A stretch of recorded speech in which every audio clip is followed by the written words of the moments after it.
Any public comments? Any public comments? Any public comments? My name is Tim Ahrens. I live up on Oak Ridge there by the schoolhouse. I had the opportunity to listen to the April meeting of the Joint Powers Board, and I guess I just wanted to talk about it'd be 7B on today's agenda.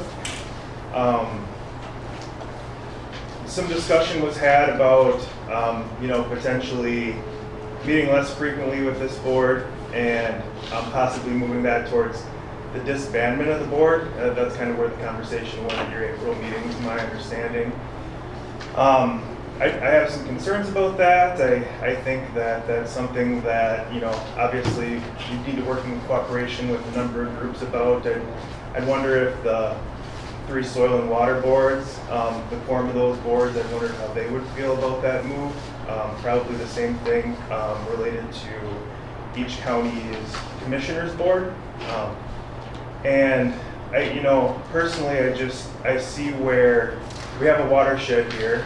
Of course, the counties would have to work in partnership, and if these responsibilities went back to the soil and water conservation boards, rather than the public having a say here at this forum, that would be done by staff probably behind closed doors.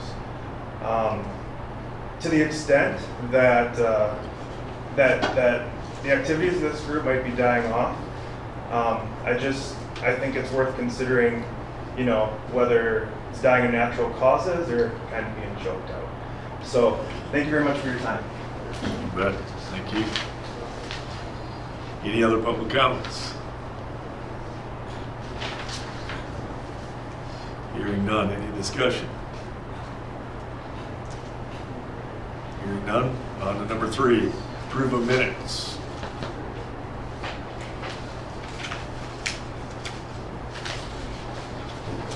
I'll move to approve the minutes. Second. Motion made by James, second by Matt. All those in favor signify by saying aye.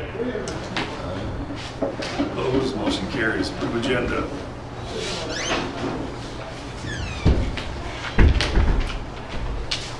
There's no anything on the agenda, there's no change. No. Okay. Got a motion. To approve the agenda. I'll second it. Motion made by Lynn, second by Matt. All those in favor signify by saying aye. Opposed, motion carries. Approve consent items. Okay. Bills payable for today. For today's meeting, payment to Winona County for my staff time. There's a check that had to be paid to Waukesha County towards the audit, and then also for the website renewal, hosting a domain costs.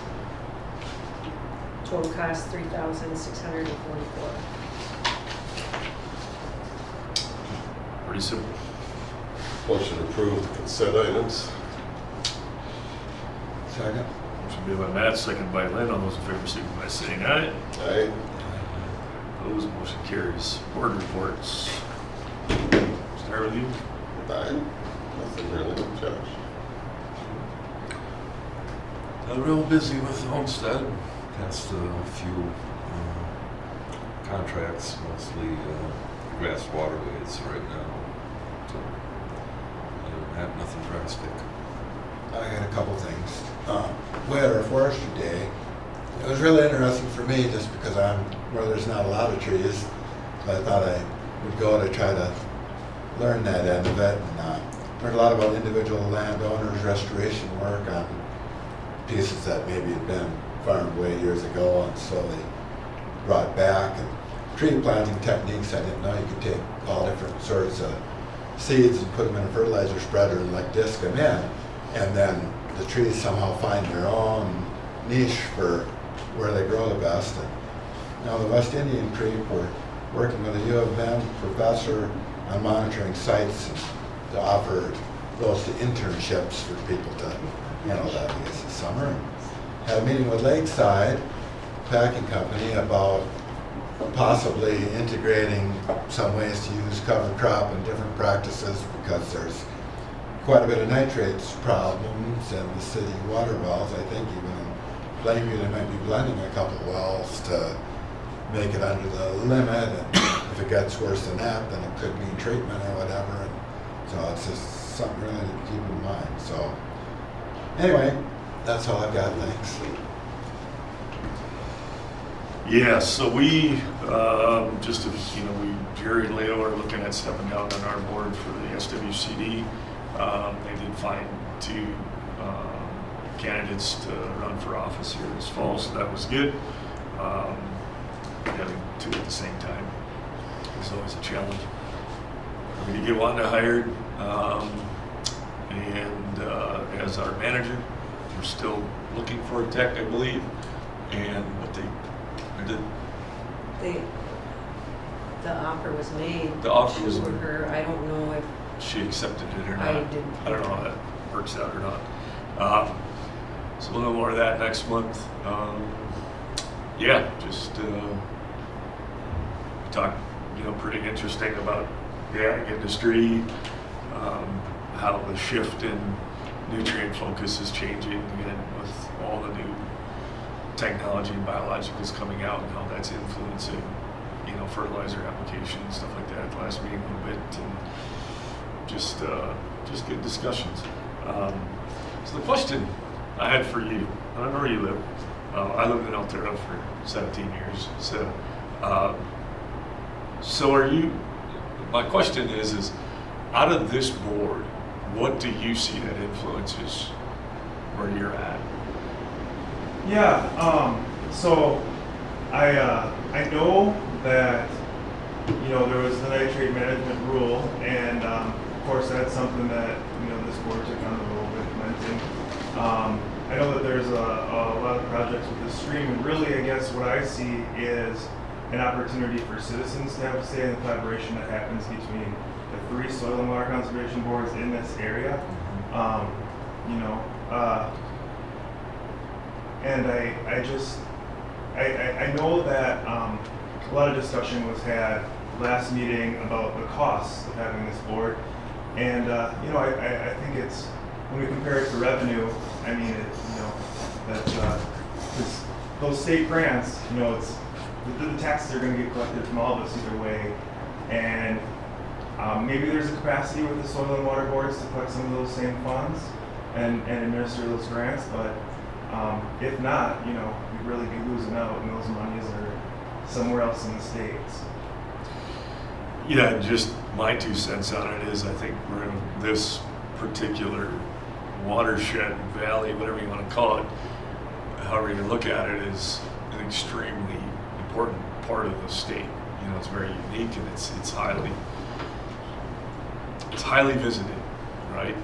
And I was the one that actually brought that up about, do we need to meet every 2 months? Should it go to every 3 months? With some consensus of outside talk, and we used to meet every month, and then we all agreed every 2 months, and on a quarterly basis, rather than a bi-monthly basis, is it necessary? So the idea wasn't necessarily to get rid of the board. It was just more so, do we have enough on our agenda to continue to pay the per diems and do the things that we need to do? It still function as a board and an oversight for the area. Now, of course, you always look long term, right, and say what's necessary. A lot of these boards were started with a need, and they were. And again, I've sat 6 years, I think, with the organization, but just having been in politics, I was mayor from Belterra for several times, and sitting on economic boards and this and that. Sometimes these things are started under a desire or a need for something, and then after a while they do lose some of their significance or relevance as to why they're going. There's 32 water groups that are associated with the county, I believe is what Steve's total was. Is that roughly, give or take? And I know he lumps them all together. There's programs that he puts on that list Yeah. that are not organizations. And what you have to do eventually is look at the relevant. Is this the one that stays? Is this the one that goes, or is there a better way to do it? The other thing that I've seen, even just in the 6 years that I've been on here, is technology has drastically reduced the need for in-person meetings, the communication, just how the SWCDs work and collaboration so much more than what they used to. And then we've got Big Brother involved now with the 1-1 plan and, you know, kind of this oversight that's coming in essence, pushing some of us out and taking a little bit of that local control. So it's, sometimes you got to throw things out and say, just to analyze and understand where we're at in our relevance. So the idea isn't to just get rid of another group. The idea is to constantly evaluate and be as efficient as we can so that this group does cost money and there's only so much money. Is that money better spent given to the SWCDs, given to somebody else where they could do it more efficiently than us? It's just exploratory surgery. So do I think, I grew up in the western part of the state, completely different demographic, completely different topography, everything was different, right? It has its own set of challenges, but probably not as unique as this set of challenges, and some of their challenges are much bigger, and some of them are considerably smaller. Nitrate problems, things like that, much more significant. Runoff, farm runoff, ditches filling up, stuff like that. We have our own challenges here. So looking at all that and saying, how relevant is it? Do we need to reevaluate? That was the purpose of that, which I think in government is necessary at all times, constantly reevaluating. So I don't see us going anywhere for a while, but I do see us streamlining it as most efficient as we can. So, okay? Yeah. Perfect. And, man, Go I'm ahead. sorry. No, that's fine. Go ahead. And I can appreciate efficiency. I can appreciate the local control aspect of it. Yeah. That's something I don't want to lose, is Right. the local control, and that's what worries me about the top-down side. Yeah.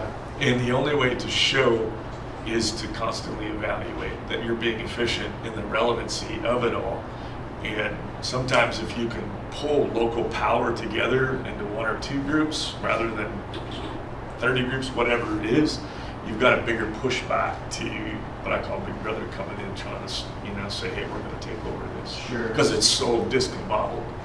So the thing that brought me to concern was, one, I mean, it was pretty clear that this wasn't, you know, sort of a massive crack from the constituency. I think you mentioned kind of talking about it in the parking lot.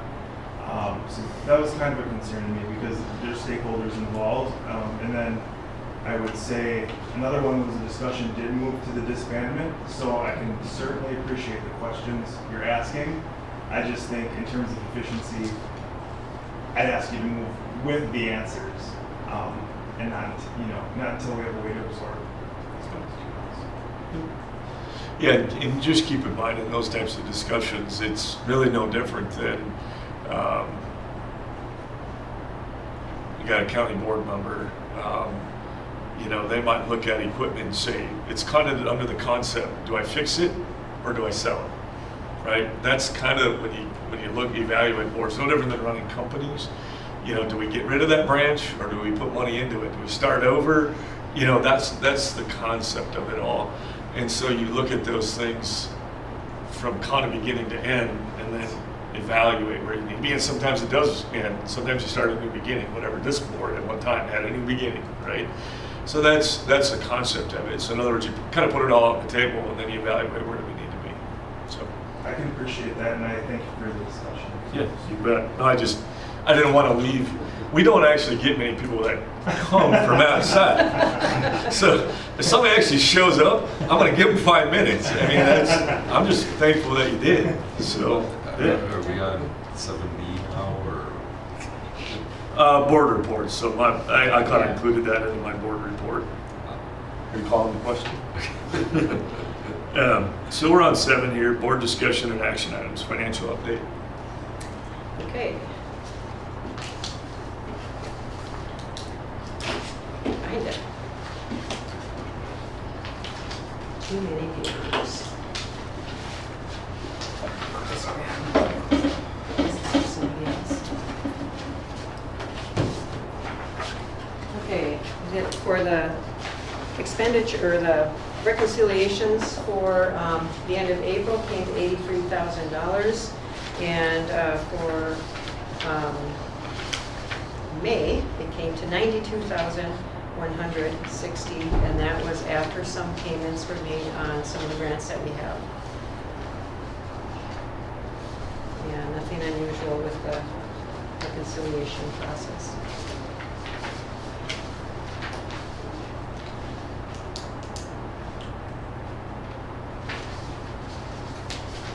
We're at 134. Right. No, it was, well, the overall after deducting from the drinking water grant. 92. Because, yeah, the 92,160, right. But in the account, we have 178,000. But some of that's spoken for. Any other discussion?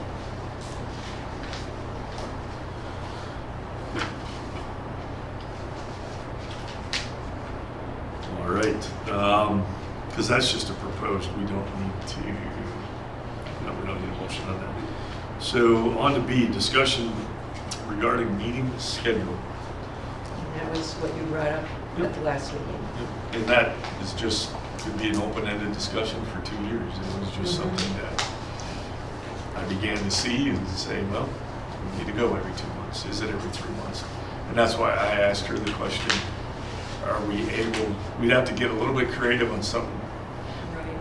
Were you here for last meeting? No. No. So we had discussed, the need to meet every 2 months. Can we go to 3 months, make this a quarterly board meeting? And just under the pretense of, can we wrap some of these things together? I just brought up that the efficiency of it and the relevancy of meeting as often as we do. And it was just an idea for per diems, for time, for travel, all that stuff. And then just, could we pull it off? The other thing that part of what spurred me on it was a little bit of the waiting till the last minute to come to us and saying, hey, can you quick fund this? And we have to get the message out that this isn't this isn't 6 people that meet that just can make decisions whenever we want. It is a board. And they're going to have to get used to coming to us in a timely fashion rather than at the last minute for anything that they might want funding with. And just setting that precedent in everything that we did, whether it's 2 months, 1 month, 3 months, it doesn't make a difference. So that, I just brought that up as a question. Has anybody else got any thoughts on it? That's all it was, open discussion. Doesn't need to be a discussion, so whatever you want. Well, it struck me that if you're going to a longer term between meetings, that very problem you were talking about last second things coming up, that's going to just exacerbate the problem, because rather than having something that is going to happen every 2 months, if it's only going to happen every 3 months or 6 months or once a year, maybe, I don't know. I think you're going to run into more problems along that line. And 2, I don't know. I mean, we haven't had a lot of action items this year by any means. I don't know if that's exactly what the cause for that is, and the reason behind it.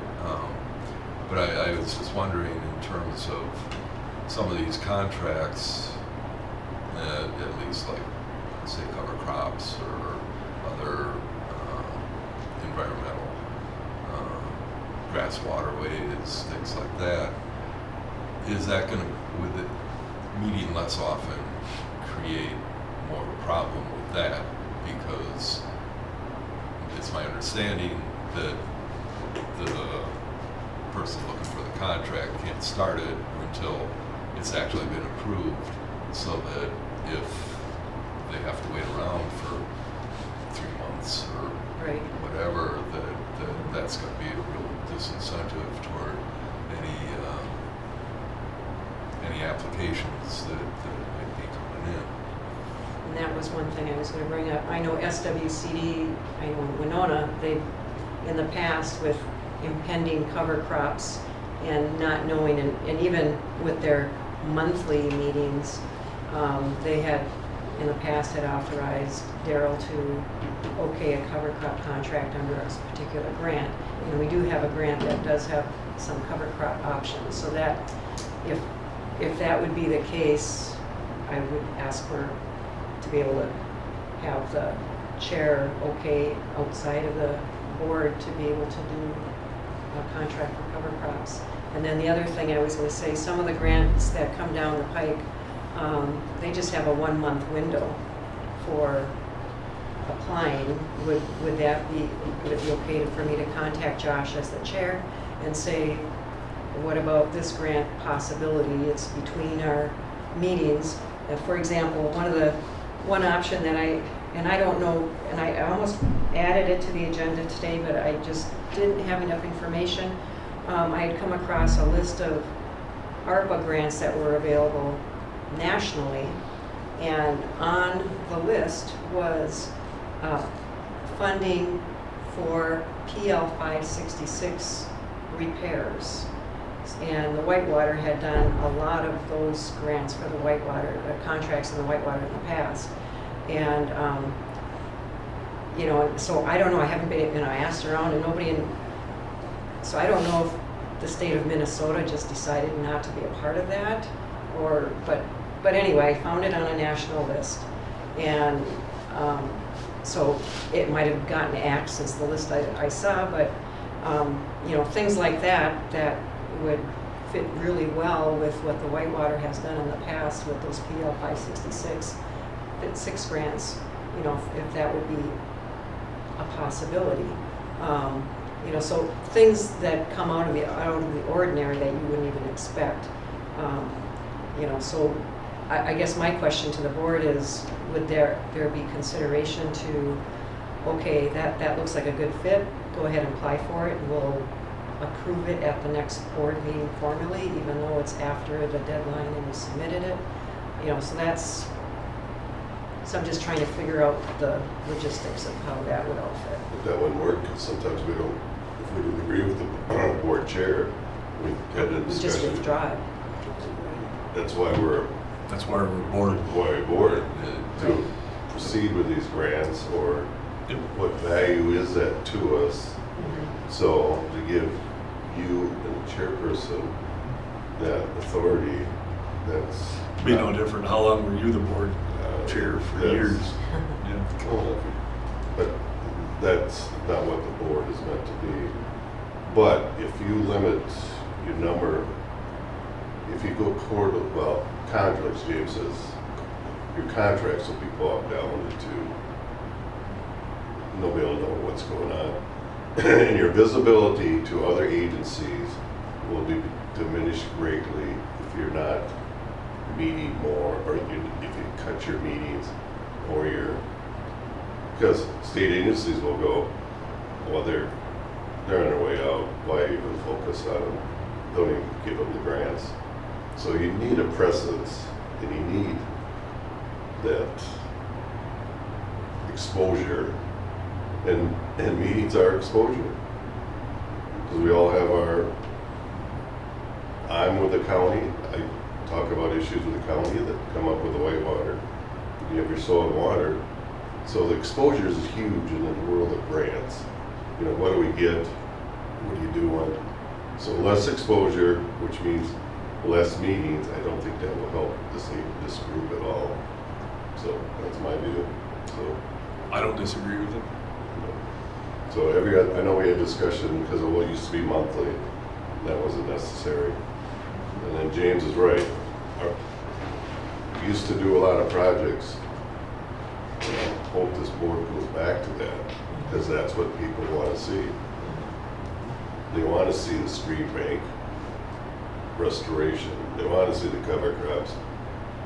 I think people are kind of tired of studies, do projects. That's what we need to be doing more of. So I wouldn't go less meetings. Every other month, in my view, has been a good fit. It's a lot better than what it was when we were a month. Yeah. Just wasn't enough going on to be meeting that often. But again, we are joint powers, we're a legal entity, we can receive money. If you give that up, you won't get the grants. They'll go to wherever they go. Everybody wants grants. So if you have the name, Whitewater has the name. Yep. You got the park, you got the Whitewater area. That's been something built over the years. The Whitewater logo or area. But like I said, it's, you know, having grown up someplace else, this is well known in the state. And Yeah. part of this is also sometimes to reevaluate, and I think you kind of hit what part of this is about is this board does not do as much as what it used to, I think. And is that because of the board? No, it's not. It's the relevancy of how we're looked at and what we need. And so you're either going one of three ways. You're either improving, you're going backwards, or you're staying the same. There's no difference. And right now, this hasn't been just happening in the last year. It's been happening since, like I said, I've been on it for 6 years.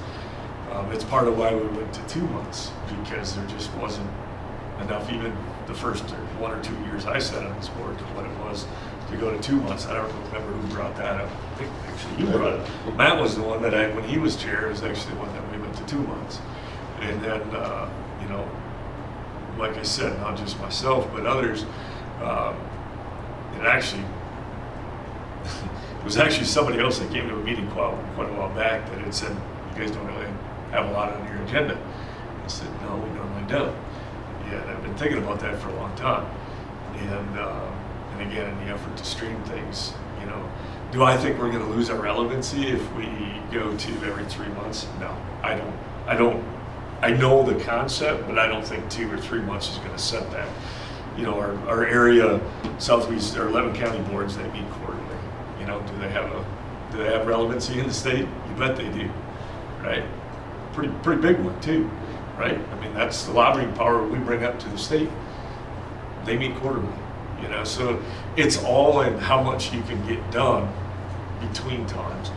I think as far as the grants and all that other stuff, again, that's why I brought up. So I 100% agree. You have to stay relevant, but in today's world, is relevancy dictated solely on how often you meet?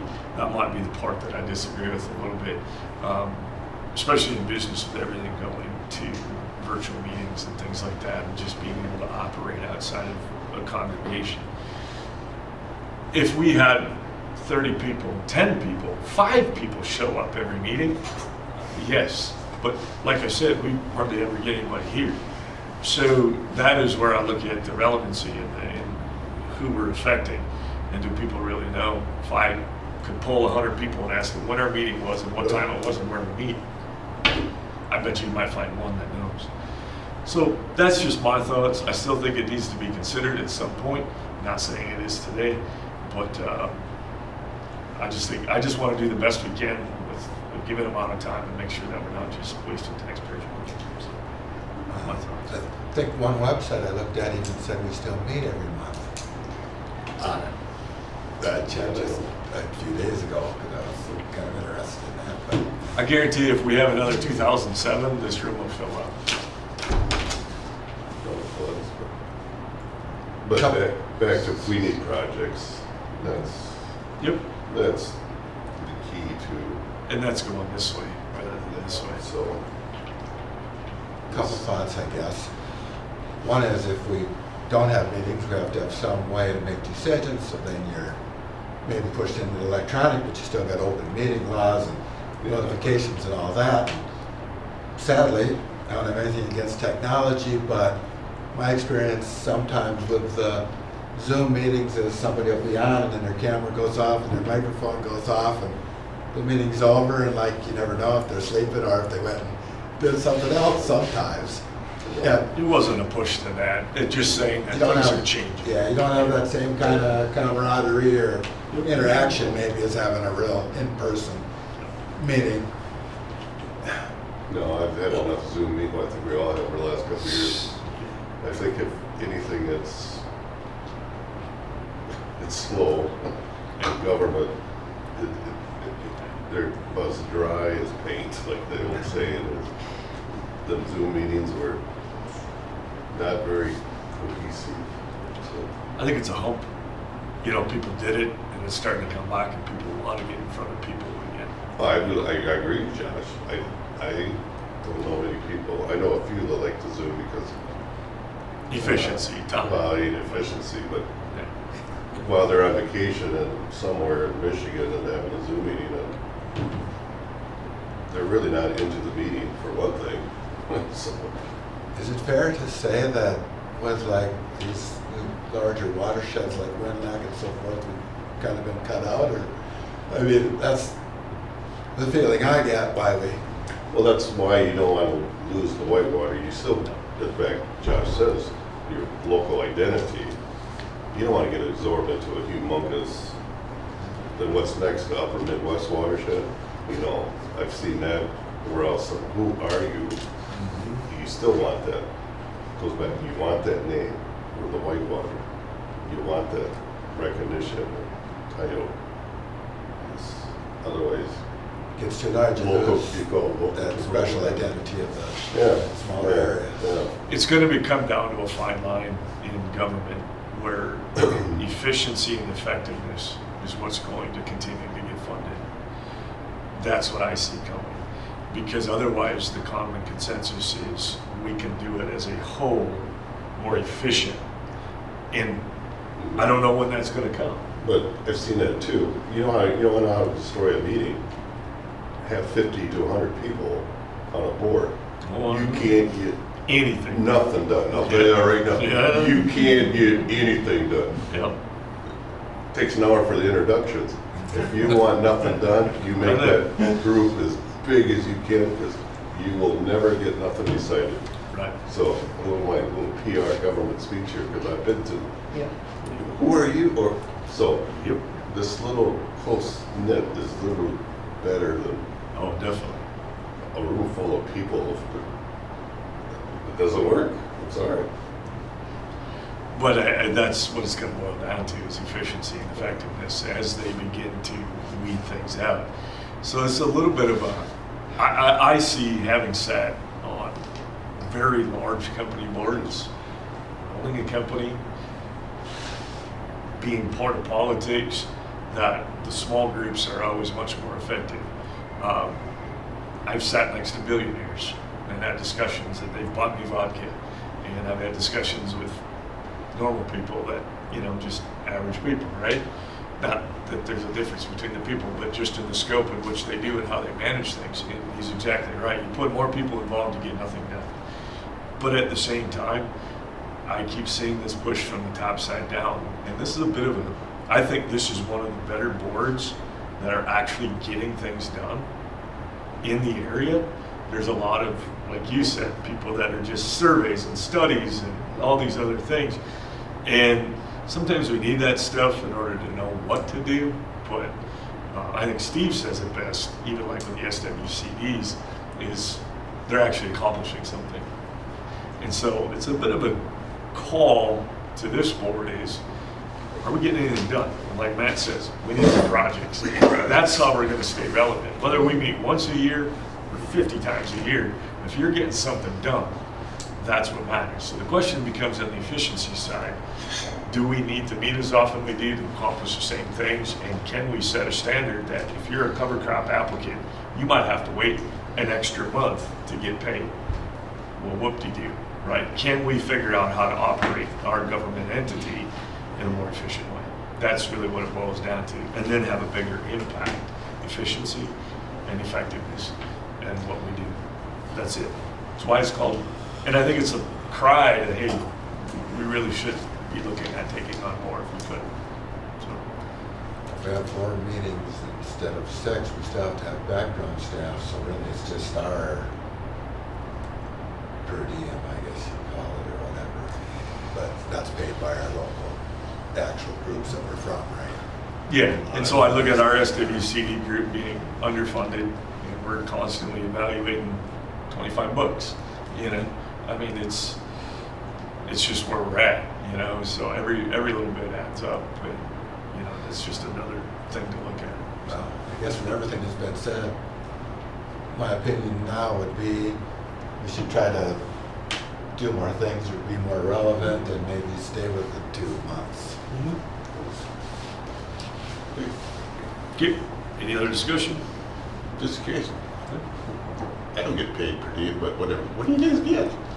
To come here? I have no idea. James, you get a stipend or anything? It's $100 meeting. per meeting? Plus mileage. Plus mileage? Didn't know. Now that I'm retired, I gotta look into this stuff. You get cookies. You get cookies, I appreciate it. This has been very nice. You get paid a lot different than what the SWCD people. I didn't know what, Because SWCD's don't. We're not salaried. So everything we do is either free will or a per diem. That's the only way we get paid. So you get paid per meeting is so there's- We only get I paid don't per turn my meeting stuff in. that we attend Yeah. if we want to claim it.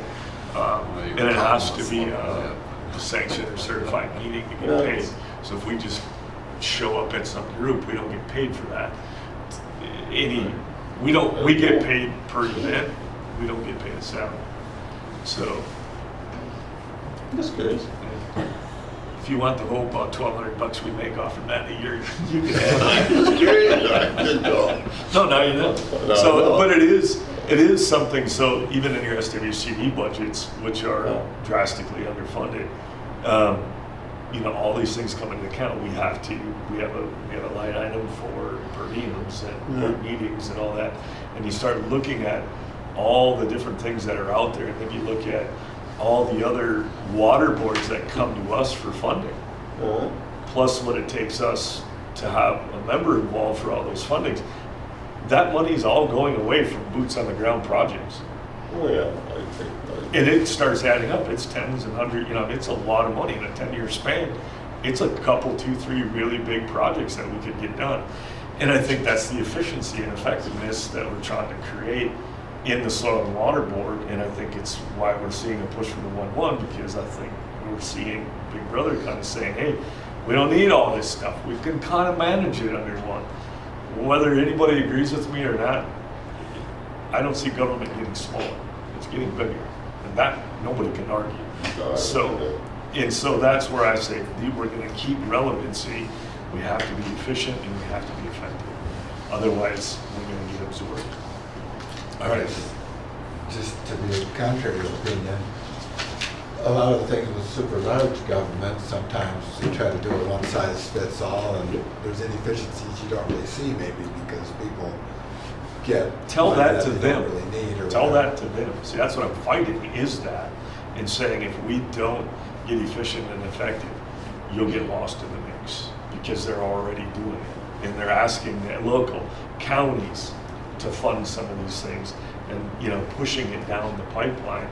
And the reality of it is the counties don't have the money. I mean, why isn't our county coming and funding this for it? It's because it's all getting trickled down, and then we're having to go back and do more grants and things like that. And please give us the money to keep these projects rolling. So if you were to ask yourself in this board alone, are we doing more projects today than what we were 10 years ago? No, we're not. Why? The answer is what I just gave you. You have to ask yourself why. Why aren't we? Well, because money for government is getting cut back and cut back and cut back. Small government, right? Lower taxes, cut taxes, and ultimately that's the end result. We're at the highest tax rate we've ever been in the state of Minnesota. Is it a question of being taxed, or is it a question of where the money's going? Efficiency and effectiveness. You have to stay relevant, like Matt said. So it's not a question of not having taxpayer money, it's who's getting it. Yeah, obviously, Right. given the state budget surplus, but Right. I mean, if you're just going to sit on that or use it for tax cuts, then it's not going to get put into programs. Which, I mean, there's been plenty of effort, particularly coming out of the House, to expand the funding of, maybe not, probably specifically soil and water districts, or at least the projects, the type of work that they're trying to accomplish, but it doesn't move. And I don't know if we want to get into a big political discussion here or not, probably not, but I mean that's there. The effort's being it's just not coming to fruition. And that's a short-term discussion, you know, so I mean, we're looking at the long-term whole big scope. Okay, any other discussion? All right, let's move on to C. 319 Small Watershed Focus Program updates. Okay, just to give you an update, and I think I have that in the memo that I included in the packet. We were interviewed, myself and our Olmsted and Wabasha partners regarding the upper North Fork Whitewater for the application for the 319 grant. We got selected to go into that final interview round, and we did do that. And then at that meeting, we were told, we'll let you know this week. So I expected an answer tomorrow at the latest. But yesterday I learned that they were still going through the final round of interviews and trying to come up with the results or their selection. So what I learned yesterday is, well, the last week of June or the first week of July. So that's still kind of up in the air. They will pick more than 5 watersheds, but less than 10. That's all I know. And they do try to pick small watersheds that are distributed throughout the state so that, that they're not all focused on one region. And I know that there was an applicant for Bell Creek up in Goodhue County, so if they're selected, we probably won't, you know, if they stay true to that being spatially distributed throughout the state. So that's all I know. But if we do get it, it would be a really great project because it would really tie in well with that stream restoration work that's will be starting sometime near Viola. And so it would include up to, 4 cycles worth of funding, so it'll be up to 16 years to address all of the issues within that small watershed. So it's really interesting at our SWCD meeting, you were there, I had brought that up about the localized direct little focus, and I That's forget right, you who. did. Somebody had brought that up on a broad scope versus a very narrow scope scenario. And so I mentioned that this was going to happen, and I can't remember the direct dialogue of it, but you know, it was Jerry. Jerry brought it up about he was pretty upset about all the washouts that they saw in these certain areas, and about how people, you know, outside of a certain area were affecting this, which is very common in our world. We all talk about that. And so I said, well, it's going to be interesting to see, because our Whitewater group is trying to focus on this little tiny area, and we're hoping this happens. And it'll be interesting to see if we take a small area and just really focus on that. We're definitely going to understand what are outlying areas and how they affect something that we've just pushed all this effort into. So I think how long is that, 10 years? If selected, up to 16 years. Up to 16, but I thought they say realistically it's like 10 or something. Well, if everything is done before the 16 years, well, then they'll just pull out and go okay. somewhere else, yeah. So, you know, whether I'm part of this or not, that would probably be one thing. Just 20 years in the ag industry and promoting soil health and all these different things, it would be very, very intriguing to me to see the end of that if I'm never part of these boards again at that point. This study, if that were to happen, I think is going to be an eye-opener as to whether. I grew up on a wildlife reserve. I spent my entire childhood. We still had unbroke ground in the state of Minnesota, never seen a plow. Prairie natural, breeding prairie grass, which is extremely rare anywhere. And it was a licensed hunting preserve. So I grew up with it, plus we had tilled ground, you know, and dairy cows and everything else. So it'd be very interesting to me to see what the impacts of trying to take taxpayer money and throwing it at a certain area and the influences of everything outside of it to see if we can actually change that. If I had to guess, this study really intrigues me if we get this. If I had to guess, I think we'll make some sort of a change in that area, but I still think the outside area is going to have the effect. And that's where it goes back to government versus the willingness of landowners. And I still say the willingness of the landowners to participate this through education and showing them the economic return. That's something we brought up at a board meeting too, is I said people are driven by money, whether they want to admit it or not. They either want to make it or they got their hand out asking for it, right? I mean, it's reality. That's why we farm. That's why we're in business. That's what people do, put food on the table. And if you can show them the economic return of soil management and fertilizer management and timber management and how that equates to putting things in their money in their pocket to feed their families, I think that's the fastest way to do it. And this is going to be a big influence as to how that turns out, I think. So just my thoughts. I'm really excited. I hope we get this. You can tell I'm pretty. I think it would be really. It's going to be really cool information. I just wish it wouldn't take 16 weeks. So that's my thoughts. Anything else? All right, on to the update on Windlag. Okay, and I know this was kind of tying in with some of the other things that have been going on. We were moving forward with the WinLAC planning process, and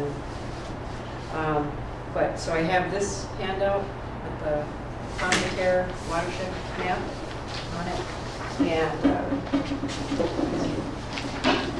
but I know we just wanted to revisit how that is progressing because the Whitewater is a part of that planning area. So just to kind of recap or summarize when that planning process started, the Whitewater did submit a letter to identify what we saw as priorities within the Whitewater. And so that was, I had example, this was the letter that we sent out for that. And, but just to let you know that, you know, I know that we had that discussion, I think when Adam came to the meeting, you know, how can the Whitewater be involved? And at the time, during the planning process, the Whitewater board itself could not sit on the policy committee because all of the entities on this board were already represented on that policy committee. And, but then, you know, so we do have Bob and Lynn that were on the, and then Matt initially on that policy committee, so there was input from that perspective. And then also the state agency response letters did identify watershed, you know, Whitewater specific priorities in their letters as well. So things were brought to the forefront of priorities for this watershed. And also in waterside chats and also in surveys that we did during the public input process for the planning, we did get identified Whitewater areas that were of concern that were brought forward by the public. So just to let you know that all has all been done. At our last meeting, our planning work group meeting that we had with our consultant, just to kind of bring forward, and I thought this was interesting. They went through and just trying to put dollars to the practices that need to be done throughout the WinLAC priority planning areas. And the Whitewater itself is 42.8% of the entire planning area. But there were more priorities and more costs associated with the Whitewater portion of the planning area than, you know, and so 47.1% of the dollars, Houston Engineering said, needs to go towards the Whitewater. So just to let you know, we're getting a little bit more than our acreage representation proportionately. And when things come down to getting the watershed-based implementation funds. And the one, La Crescent, that came out pretty close to what their acreage is, and as well as Garvin.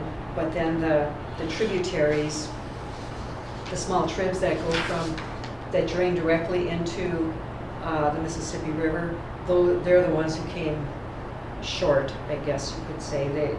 Their coverage of the watershed was 27.7, or 31.4 is their actual acreage, but then based on priorities, 27.7 of the funds, percent of the funds should go to those areas, just because they didn't have as much to work on. So just to kind of give you an idea of that, the consultant estimates that for the 10-year budget, proposed budget for the plan, $5.4 million for the Winlac watershed. And so based on the percentages, based on priorities, $2,570,000 for the Whitewater during that 10-year period. That's watershed-based implementation funds. That's not other grants that are coming down that would be available. So what's the sample joint power boards implement? Okay, yes. I know we had this discussion in the past, and so I just kind of looking at, well, how does a joint powers board interact with one watershed, one plan? And so these were the 3 examples that we had talked about earlier, but it was earlier in the game, and we just didn't know what some of these other watersheds are doing. The Pomme de Terre River watershed, that is a joint powers board. It's been since the 1980s. But in that case, when one watershed, one plan came to that part of the state, that one watershed, one plan boundary, that planning area exactly matched their joint powers board jurisdictional area. I think that's the only one in the state, okay? Yeah, I was gonna say. But I mean, this looks like what we do at SWCE to a certain extent. I mean, To a certain extent, the yes. JV roles, I mean, this is Right. what we were doing till we just Right. relinquished it all last month or whatever, and gave it, well, the financial aspect of it anyway. Right, Yeah, to to River, Houston. yes. Yeah. Yep, or to Or Fillmore, yes. Fillmore. So. Yeah. So anyway, the Pomme de Terre, they were involved with the planning process, but then now that they came to implementation, they're going to implement the plan. What their joint powers board did was they amended their joint powers agreement to include implementation of one watershed, one plan. And that's the only thing that they did, so their board still is but now they also do, in addition to their other things that they do, they also implement the plan. So this is a list of all of their duties, their roles in that implementation phase. So that's kind of that scenario, and then on the back side of the page, we're starting with the Roberta, the Greater Blue Earth River Basin Alliance. They have 3 one watershed, one plan boundaries within their jurisdictional area. And I think that the plan was that that's the Le Sueur, Blue Earth, and Wantawan. I think the plan with them was that as each of the 3 one watershed, one plans were completed, that the Graberga would kind of oversee that. But their joint powers board roles now with the Wantawan, and Shayna could probably speak a lot to this, they decided that, well, no, they didn't necessarily want the Graberga Joint Powers Board to be the umbrella for them. What one is? Wantawan is, right. And so that they decided to let the Graberga be part of the committee. That's what what they had in their It verbiage. is their overseeing board Okay, for the Waterline. okay. The sewer is still figuring out who it has names here. Okay. So I don't know how they work out with all 3 watersheds. Yeah, so that's still kind of in flux on how they're determining how that would go. And then with the Hawk Creek Watershed Project, they're the most like the Whitewater because their entire boundary is within the planning area of the Hawk Creek, Middle Minnesota, one watershed, one plan. And they just now had their plan approved, and they are working on setting up their agreement. And what they have decided to do is create another joint powers board that is seen over the One Watershed, One Plan area. And the Hawk Creek Watershed Project, or that joint powered board, the plan is for them to receive an allotment of funds to use. And they have 3 people on staff to go out and do cover cropping and different technical assistance similar to the SWCs. And when they reach a certain threshold, then they have to come to the board and ask for more monies out of that watershed-based funding. They're still working on that agreement, but that's kind of how the vision is right now, from what I understand. So just to give you an idea, joint powers boards can act in different ways, in different capacities, under or with or over One Watershed, One Plan during the implementation phase. So that's the question that I keep looking at, is saying the role of One Watershed, One Plan. To me, one watershed, one plan. Right. But what I still see happening is just another layer of government. That's why this board was formed. It was a joint power board to say, hey, we need to link together 3 of the counties to get together to figure out how to all work together. Now we have one watershed, one joint power board, SWCDs. I don't understand the role. If it's supposed to be one watershed, one plan, all we did was add another layer to it. And that's not facetious. It's not to harm anybody. It's a real question. That's the whole point of the board here, was to link 3 different counties together because we all had influence into a certain geographical area. And all we did was add another layer in there, and now that layer has to go to this layer to figure out how to work together to accomplish the same thing that we were already doing, which is why the board got put together. Does that kind of call why we look at these things and say, what is it? And so it's just an honest question, and I think there's a bunch of people that I've talked to at the state that have said we don't really understand what's happening. Was there a need for this, or is that this kind of top-down approach that eventually says, hey, we're the new governing way of doing things, y'all got to go through us now to make it happen, and are we going to get phased out? Efficiency and effectiveness, if we don't stay relevant, it's potentially could happen. That's what I see. So here's a perfect example where they're operating within their own area. Why did they need another form of government in there to work with? I mean, it's just a real question. And I realize that there's, some things that, the 1W1P can bring into play, but was it necessary to even have them involved with it to begin with? And if the whole concept is one watershed, one plan, there's 3 different plans on here, right? I mean, that's surrounding. Yes. So I don't think I've met all of you before, so Sheena Keys there with the Board of Water and Soil Resources. I'm not against you. No, I'm just, I'm not. do you want me to attempt to answer that question, or are you throwing that as rhetorical? Well, it's a bit rhetorical, but I would like some insight. Yeah. I mean, so the Whitewater was formed way before One Watershed, One Plan program came along, right? So you're kind of ahead of the game on trying to bring a partnership together to do things on a watershed scale. That wasn't happening in many places in the state.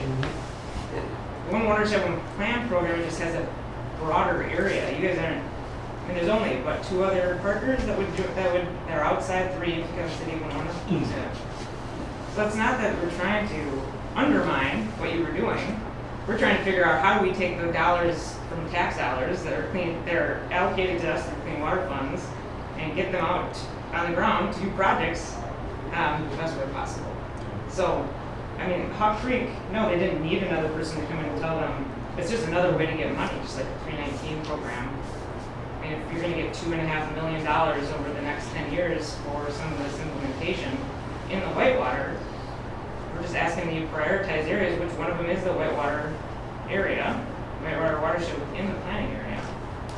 So it's not, to me, it's not another level of government. It's just a way to plan so that we can give the dollars out the door non-competitively, as long as you have a plan to get projects on the ground. Right. And this is what I saw as a unique thing, understanding that, in the rest, again, granted I've lived here 30 years, but having been in a different area, these types of discussions were never had. My grandpa sat on all these things. He was involved. We were conservationists. We owned wildlife. People paid us down. I grew up with all this stuff. And the reality of it is that nobody wanted to talk about it besides him. and a handful of few other people that were avid hunters, right? And so this is what I grew up with since I can remember. And so I get that, but it also goes back to our specific things where we have a lot more of these in this side of the state because we're so unique here.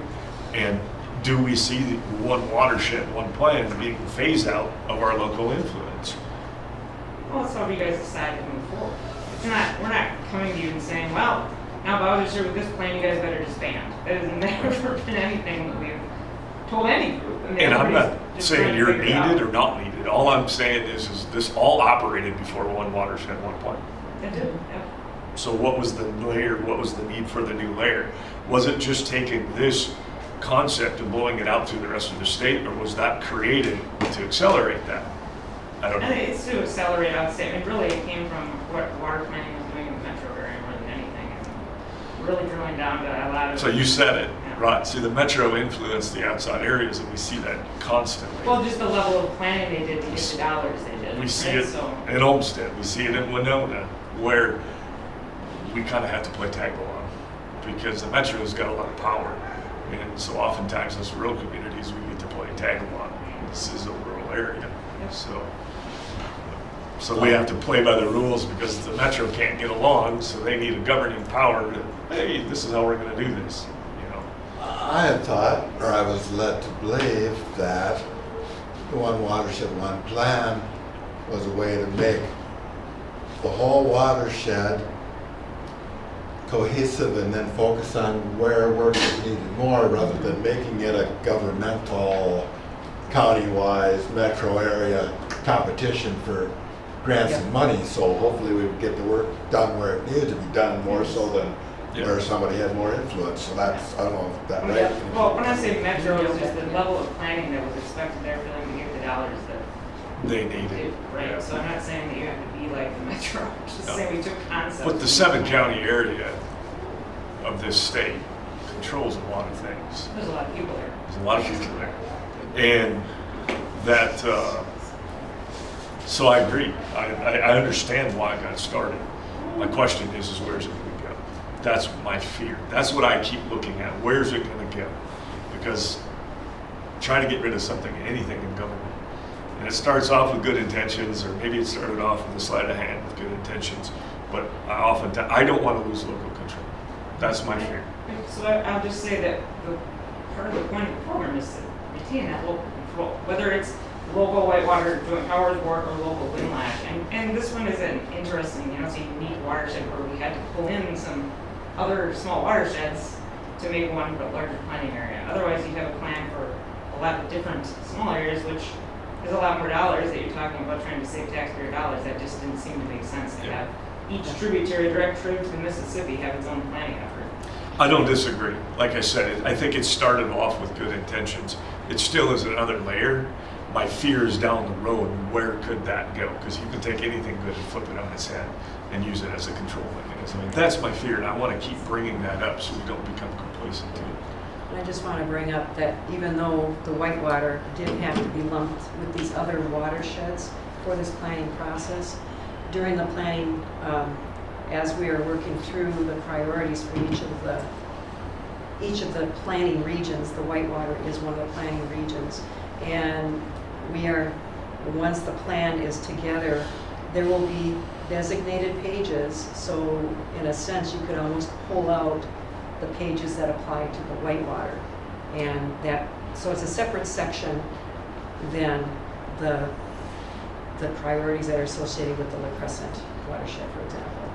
I think a really good way is this WISMA aspect we're going to talk about here, I'm assuming, in the next one, right? Yep. And this is a big scare. And as landowners, this is a big. You guys, do you farm? Are you on that? It's rented. Rented, yeah. This is that local input, local control that oftentimes, right? And then when the local people don't get involved, it goes up the chain to the next one, to the next one, to the next one. And then you've got a group of people sitting in an office in the Capitol making decisions as to how to run your land. That's a scary thing. Since you keep pointing at me. Well, you're the only one here. I have somebody here. I can point at the fight gun buckets, I guess. When it comes to groundwater and WISMA situations, my parents parents are sitting on a private well that went from 17 to 19 parts per million in nitrates. So we can Did you say 17 to 19 or 7 to 19? 17 to 19. Okay, so Continuing to rise, so we can certainly appreciate cooperative efforts to address issues like that too, as farmers. So. yeah, it's I'm a huge advocate, I'm just speaking for myself, of voluntary involvement rather than mandated involvement. And it's one of the biggest things that scares me, and that's why I've spent 20 years trying to educate farmers and landowners to do it financially, because I know that's what motivates them and drives them, and show them to do it that way rather than the government coming in and saying, you're going to do this. And I still believe that that's the better way to do it, voluntarily. So, and these duismas are borderline getting to where it's mandatory, and that scares me. And it's step one. It's step one to regulation, and I want to see people do it voluntarily. Now, if it gets bad enough, I mean, eventually we needed a road. Right, yeah, no so we had to water put a road upstairs. in, right? Not everybody wanted to pay for it, but they sure enjoyed doing it. Well, I enjoy clean drinking water, but I'd rather see it done voluntarily.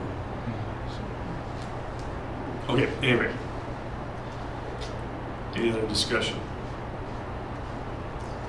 Anything else on the wood line? Well, I just wanted to have that as a discussion, how does this board envision in the future, once we get to the implementation stage for WinLab, how it wants to be involved. I guess we nothing has to be decided today, but I just wanted to give you an update and let you know what's. Well, soon we're going to be working on what sort of a management structure or Right. whatever we're trying to put in place for it. So Yeah. that's Yep. relevant, I guess. Yeah, and we have until June of 2023, ultimately, that's the latest for the policy committee to come up with those decisions. So I have a question for you. Up in the Hawk Creek Watershed Project, we work with a fair amount of companies and some very sizable dairies up in that area. Most of the big dairies up there, we've got a direct relationship with. Is there, and crop farmers, there's quite a few crop farmers up there. What is the major challenges up in that area? Are you familiar with that at all? Okay, I didn't It's know. outside my area, so It's I outside work in your the area. Rochester office, and so I have Okay. somebody South Central over and cover all the white ones who are Blue Earth, and then that kind of stops. So Okay, Hawk is a little okay. bit to the northwest of my area, but Because I know some of them yeah. dealing with that, and just the manure side of things, challenges. There's some old laws that if you could farm a certain area for 1 or 3 times out of 10 years, now you can farm it, and it's a lake every year, but it's kind of grandfathered in. I drive down the road constantly over there, and so does some of our staff, and I can't figure out why they even put corn in those areas. Well, sometime in the 70s it got grandfathered in, and it really shouldn't be, and that is a perfect example of where I think taxpayer dollars are spent very well to protect something. And so, yeah, I spent a lot of time. In fact, I'll be over there next week. Yeah, I have a So- feeling that probably came up in their process, and probably a priority to try to work on. And ditches. Water storage and a lot of that, those kind of practices. It's got nowhere to go. Okay, I was just curious if you knew. So, And I personally found that number as far as the 47%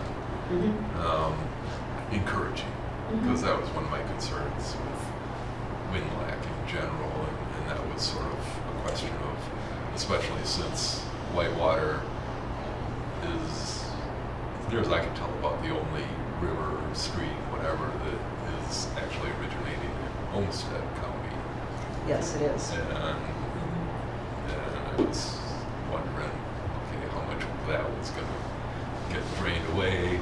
Yeah, Sorry. yeah.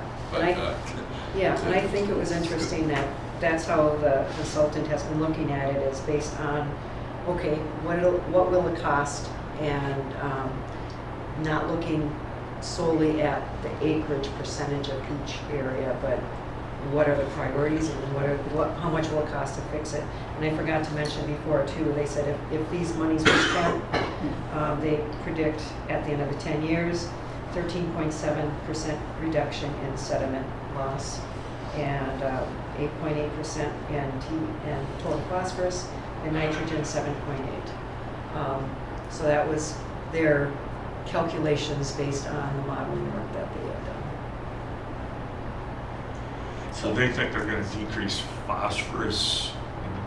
They said 8.8%. Is that the mouth of the whole watershed or the mouth? That's the whole watershed, yeah. So scale's the thing there, right? That it is, yeah. So it could be a lot more at a smaller scale, but they're Yep. tracking it all the way downstream. Right, for all 4 planting regions. So how do they propose, phosphorus they count on, it doesn't leach. It can only get into the water through erosion. So, nitrogen obviously is an anion that can leach. There's different ways. So, I mean, is this? With soil usually. Yeah, Yeah. it's soil. It's got to be erosion. It's not even necessarily an over application. It's physically has to pick up, move, and end up in the water. So I mean that is back to that's projects. How do we stop that from happening?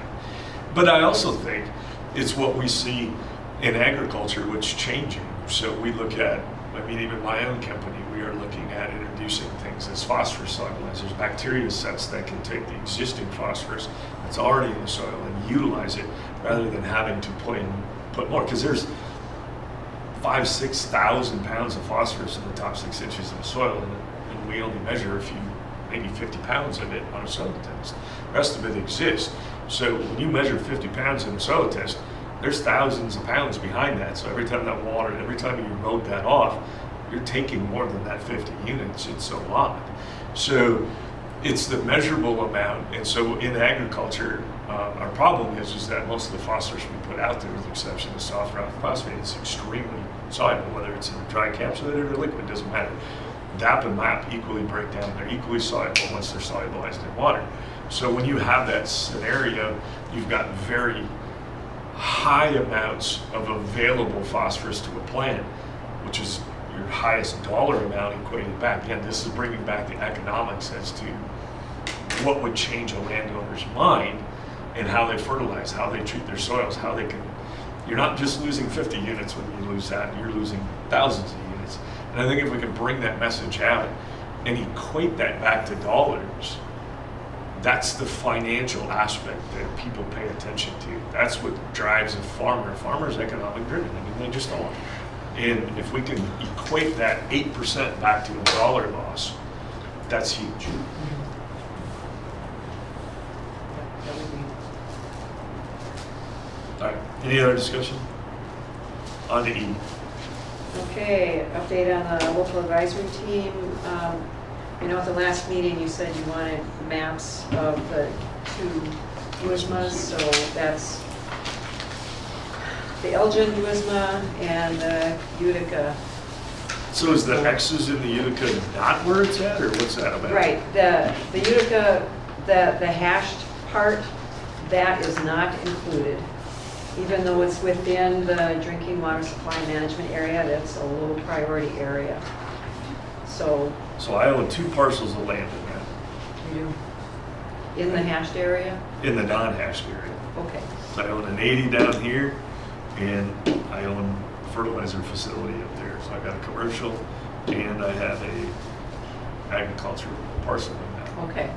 So Now, this is as where a the rubber hits the landowner- road, guys. This affects me too, right? So now I start asking, how are they gonna govern me in what I do? It's a big deal. And that's why all of a sudden it gets personal beyond just a board, because this affects myself. So, as a landowner, you have the option to be on this local advisory team, Right. meeting 2 to 3 times a year. We want to try and have that first meeting after harvest this year. So would you like to be on that? Because I think you would be perfect to have on this committee. Right now, there's 7 people that have agreed. There's 79 local landowners or unique landowners. 7 so far said yes. Yeah, no, I'm gonna be there. Okay, perfect. Thank you. Yeah, I don't want to be told what to do. I just don't. I want it voluntary. I want to educate it. And because, again, I mean, it's just very ironic that, you know, it's easy to tell somebody else what to do, but when it comes to you, it's a whole different scenario. And so we own this 80 right there. Daly's owned to the north, Munt's owned to the south. And then I own that Midwestern Biolake facility, the fertilizer facility. I lease it back to that company. Okay, So those are two parcels. I own both commercial and agricultural land in that Duisma. Now, try owning a fertilizer facility and being told about groundwater. It's a pretty scary deal, right? Even though we get inspected and called, and you know, I don't, they do, but I own the land underneath of it. Now, and we've done our site tests, we've done our environmental impact tests, we've done all those things, and we passed with flying colors. In fact, the last one I did cost me $4,000 to have an outside group out of Kansas City come in and do all the core drillings and impacts and all the stuff to prove that we were not polluting. That place is cleaner than what you'll find any dairy farm. And I'm a dairy guy. I grew up on a dairy farm and I help dairy farms. It's the reality of it is we are governed extremely tight. You throw me in a Duisma and start telling us what we can and can't do, that's a whole nother big thing. And then to own agriculture land, and I can tell you now, that chunk of land there has anything from rocks, and I mean rocks, to some very fertile 300 bushel corn ground, all in 80 acres. And so the reality of it is that I can't, and you can even see it on this map, there's a little grass waterway that goes there, and we keep that grass waterway in there, but on the backside, there's great big rock knolls. The reality of it is it shouldn't probably be even farmland in some spots. But there's worse spots that I see around that shouldn't be farmland too. You can't own it and not do anything with it. So when you start regulating it and telling us what to do, it makes it very difficult to make it profitable. But if we can figure out how to make it profitable on our own, because we know what's best with our land, rather than somebody else that may not know what's best with our land, that is the voluntary aspect. And it's not going to be perfect, but it can remain economical. And it can remain a system that drives food for our community. And that's the reality. So not everybody's going to be able to put alfalfa in. There's no market for it. You have to be profitable. It's a great concept, but where do you go with it? Right? I see one of the main problems is that there's too much free money out there of people that buy land just for the appreciation gain as an investment. And that doesn't help someone that's actually farming if your land's worth 10,000 an acre versus 1,000 if you can't make it that year in the next year when you're growing a crop. And that's where the problem comes in. It's economics, efficiency and economics. And that's where we go back to the phosphorus side. If we can show the financial return for this rather than mandate it, people will do it immediately. If I told you today, buy this $5 thing and you're going to save 20% on your fuel, everybody line up to get it. Because it would pay for itself almost immediately. So it's showing that. And I think in these groups, as a company, as in all the things that I've sat on, the boards I've been in, the common consensus is to get something into a farmer, I have to show them an economic return or an efficiency or some sort of convenience. Those are the big three things that you have to show in the industry. And so if we can show, the biggest one is always money driven. It's not because we love money, it's because we need it to survive. So if we can keep doing that, but this scares me because somebody's going to come out and say, potentially, this is how you have to be. And I want it voluntary. And here's the other thing, being landowners, we're seeing more landowners who are renting land to people put stipulations as to how they can farm it, what they should do, even what fertilizers, rotations, basically setting a list of rules out to say, hey, for you to run my land, you need to run it to a certain extent my way. We see more landowner participation in that also, saying, hey, I'm willing to chip in part of what you're paying me, but I want to make sure the grass waterways stay there. I want to make sure that it's, minimum till. I'm not a huge advocate of no-till because I've seen no-till absolute disasters in the economics that can happen with some of these. But if it fits you, great. So we see that happening. So I keep encouraging landowners to work with their renters to set those boundaries and say, let's work at this thing together. Because ultimately, it's going to be more profitable. Your CPA on that ground, is going to stay higher. The renter is going to do a better job long term, and then everybody gets to benefit from your 17 to 19. Let's maybe go to 15 with it, right? So it's something I keep encouraging landowners to do also. So Josh, did you remember getting a letter from Don Burnell regarding this? Email? No, a letter. They sent letters. I got it personally? Did you get one? Yes. I don't believe so. Okay. Because, so anyway, just trying to figure out there have been some glitches in the database, so I just want to make sure that we are hitting all the landowners that. So do you have my personal address? Yes, I do. 462 East 4th. Eastford, and that's St. Charles. That property is owned under Driftless Property. By what? Driftless Property owns that, owns the commercial piece of that. Okay. All right, yeah, so I just want to kind of curious how that came up, but, okay. But yeah, so anyway, that's how it's coming with the Utica Duisma and then the Altura Duisma, that, as you recall, it is being enlarged about 5 times more than its original size. So nothing is happening there until MDH gets that boundary Now determined. that brings up the point I brought up when we first started looking at these. It starts today here, and then we start filling in the holes, and it gets bigger and bigger. Before you know it, everybody's in the Duisma. I brought that very point up because they start picking on a spot and then realizing, well, there's enough to just fill in the gaps, and it keeps. And before you know it, this is how regulation sets in. It just becomes so commonplace that let's just do it for everywhere, and that's what scares me. It starts small and it keeps getting bigger and bigger and bigger and bigger, and before you know it, we have regulation in agriculture. Because they know if they went out to put it on a ballot, nobody would vote for it. You'd have the few town people that vote for it because they don't understand the economics, but they know in the rural communities nobody would vote for it.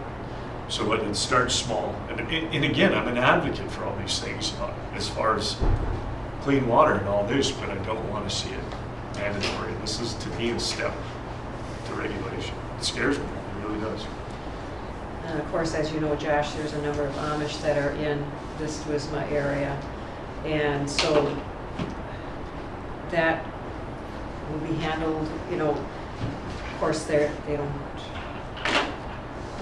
I guess what Don is proposing to, if they don't want to, as a group, be with everybody else, having kind of a separate meeting with them, and, so I don't, that one is, we're still trying to figure that part out. But anyway. Did they express, I know a lot of them personally. Mm-hmm. They're good at coming to meetings and stuff. They don't have an issue with that. Well, you just they have to can't okay- televise it. Right. And can't take a picture. Right, and it has to go through their bishop too. So that's the route that is being proposed, just to make sure it's, so anyway, that's that. And then for the Elgin, there's 29, and that's in the yellow boundaried area, 29 unique landowners. So far I have 2 that are willing, 2 that I connected with declined because they plan to retire within 2 years. One I actually found was deceased. I'm trying to figure out who the new landowner is. And It'd be hard to have people. it would be. Okay. So anyway, Let that one go. we're still on track to try and do that for this fall, but there's still some landowners that we need to connect with. But that one might be, I think if we can have 7 people, I'd be thrilled.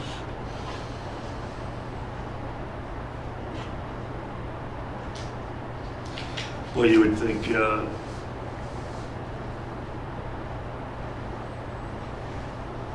just looking at the land base in there, there's, I've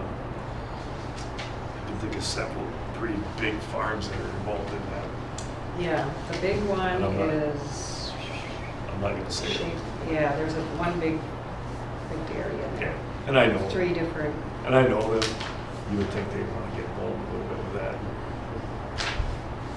yep.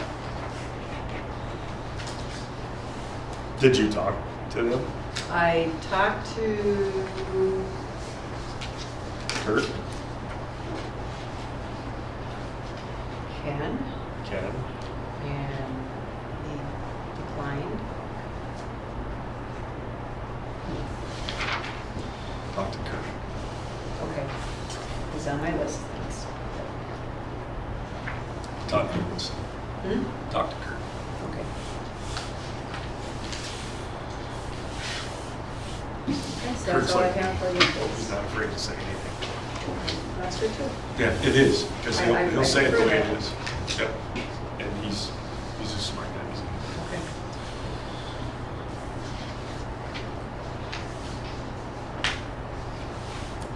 Let's see, agency reports. I think you've heard enough from me. I mean, I don't really have. Never. Come on, give us something good. I mean, so I'll mention that our, the competitive pot of clean water fund dollars that we have, that our field is end of this month. So, if you want even more money, go after, I don't know what you're thinking, it's your shield about. We got a lot of different pots of money in there. That's the one, that's usually our big one for projects and practices, is specifically implementation, get it on the ground dollars. They usually run from end of June through mid-August. I just have one thing, and it's just a question. And I think Matt, Sheila, how many years have you been in Whitewater? Yeah. How long have you been on Whitewater? No, I think about 15, 15. on and off over the year. So, and I've been on it for 6. Lynn, you've been on it for, or Lynn, you've been on it for 2. James, you've been on it. No, you've been on it for 4. You've been on it for 4. Yeah. Is the community engagement? Did a lot of these projects years ago get brought up by the community, and then we went to look for funding, or is it switched? The original joint, it was Gil Goodnick, who was our federal representative from this area in the 80s. He proceeded to get federal money for this area for projects, restoration. And that was the original funding for this. So they Olmsted, Wabasha, this before my time. And Winona put this joint powers together because I believe 99% of the money was federal money that came to this area. I think we have an agreement here to do things at time, and that was the main source. So it was a Gil Good News. And I don't know who went to them or how that started. That I don't know. I thought also Bill Hunt, who was the Yeah, NRCS. Bill Hunt was Because I've involved seen his earlier. name, yeah. Involved a lot earlier. Mhm. Anyway, and there was a very good source directly from the federal government, but had to go to the agency, which was this, to do things. Right. And that's what it was for my understanding Yeah, that's how I in the understood. 80s and 90s. Yep. Then after that, Then when those funds, when them funds kind of slowed down, then other funds like state grants and PCA, Bill Thompson was huge. Was it Bill Thompson? Mhm. Yeah, he was, before I was at PCA, he Yes. was the, He was hugely involved with this area too. I think that was 319 funds, which was given us federal funds that are brought through the state. I want to say it for a while. Those are three, I think for a while it was 319, there's probably Clean Water Partnership, and this area's got a lot of different funding sources. yeah, the numbers I with so many I can't remember which is which. Okay. But, so anyway, it went from like mostly federal to 50-50 to mainly state funds now is really what it was.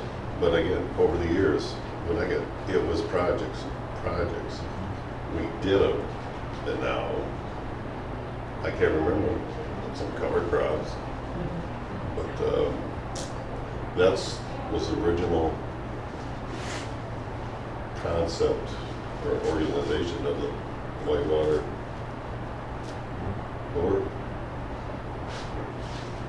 Well, that's, I mean, I didn't to that extent of the names and stuff, but that's kind of what I had understood, just digging in and asking questions Yeah. to different people. And so the reality of it is the mindset I had was this community driven that said, hey, let's go after it. Sounds like there's a couple passionate people that really went out and did their job and said, hey, I can get you this stuff and help this unique area.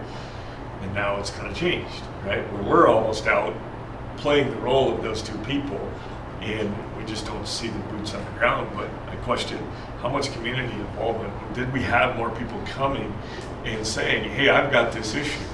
Are they turning to the Whitewater Joint Power Board? Are they turning to the SWCD board? Are they turning to the DNR? Or who are they turning to for help? And that is the relevancy that we have as a board to stay in front of that, to say, what's our role? What are we actually doing? Are we just trying to find some money and then delegate it out? Do people even know they can come to us? Are we needed for them to come to? I don't know. It's part of the whole questioning of where we're going and what we're doing with this. Because, again, like you just said, alluded to, some cover crops, a little bit of this, a little bit of that, and how much of this can be done in outside agencies. This goes to the extreme. What's the point of the board? Sometimes you have to look at these things to say, what are we trying to do? Where are we going? What's our focus? Are we really doing anything? I don't really know. And go from there. Been talking about that on our soil and water, about finding better ways to keep our availability in the forefront, like maybe sending out a simple newsletter monthly, or like a one-page foldover or something, some inexpensive way to make sure that people keep it in their minds that there's help available if they have issues that could use work. So I mean, that's part of the whole thing. Well, in the SWCDs with the implementation of the buffer rule, and I've gone back and again, obviously all over this state, but we're all over the Midwest. And I've gone to people all over the state and said, this was an easy one. Government regulation, this was an easy one. It's not going to get any easier than this one, to put a 50-foot buffer strip in for a landowner. Not just a farmer, a landowner, any landowner. And I just want to make sure that we're real and we're relevant if we're going to keep together as a board in any of these things. When I worked the fair, which we'll do here in a few weeks, I've had people come up to me at the fair and say, "Oh, you're the police," because we got put in charge of enforcing the buffering rule. You're the police. That's not what we want to be. That's not the image we want in the countryside. But this is where when rules up here come down to the local level and we have to enforce it, that's how we wreck our reputations. So I think just the community message for the Whitewater, for the SWCDs, things like that, it's the real relevancy, it's the efficiency. And I really want to get on that because I do see us doing less and less, and I want to get us back out there. Right. Any other agency reports? I do have one. Okay. Von Schnook was planning on coming today. He has an intern that he's working with that he wanted to bring her around and introduce himself. And as you recall, he had given a presentation after we'd had a fish kill in the Whitewater a couple years ago. And so anyway, he just wanted to come and say hi, and but then he said he had to get pulled away, couldn't come today because of inspections of streams after rain events. And maybe that would be a discussion item. But anyway, he just wanted to know if there was any questions that he can answer, or he's welcome. He'd be open to coming to a future meeting to present. And he's with, again, Lake City, the fisheries with the DNR. And yes, I expect this on everybody's spot. Ed McNamara up in Goodhue, SWCD. he is having at his place a carbon credit summit, having all kinds of different speakers and representations from different bio-credit contractors.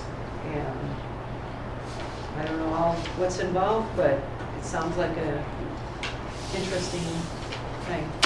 If we adjourn and you turn that off, I'll explain a little bit. Okay. So.